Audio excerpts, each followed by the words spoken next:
మనకి చెడు చేసిన వాళ్ళు లేకపోతే మనకి చెడు ఎక్స్పీరియన్స్ జరిగినప్పుడు ఎలా చూస్తారు మీరు? అది కర్మానుసారం జరిగిందంటారా?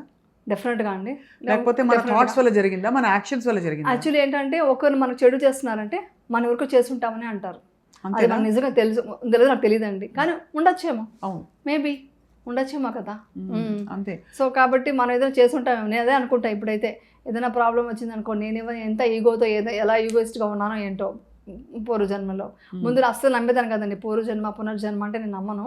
కానీ ఇప్పుడు అది ఎక్స్పీరియన్స్తో చూస్తున్నప్పుడు నాకు అర్థమవుతా ఉంది. ఎక్స్పీరియన్స్తో నేను చేస్తున్న కొద్దీ, డీపర్ మెడిటేషన్ అవుతున్న కొద్దీ ఉండొచ్చు ఉంది అన్న ఫీలింగ్ వచ్చింది. మీరు నమ్మకపోయినా పర్వాలేదు, బట్ ఎదుటి వాళ్ళు కోపంగా ఉన్నారండి, మీ మీద ద్వేషంతో ఉన్నారు, ఆల్రెడీ వాళ్ళు ఫైర్తో ఉన్నారు. ఆ ఫైర్కి మీరు కూడా ఫైర్ వేసారనుకోండి, ఏమవుతుంది? భగ్గం అంటుంది. అదే మీరు వాటర్ వేసారనుకోండి, చల్లబడిపోతుంది కదా. ఇది ఒక చిన్న కాన్సెప్ట్ పెట్టుకుంటే చాలు.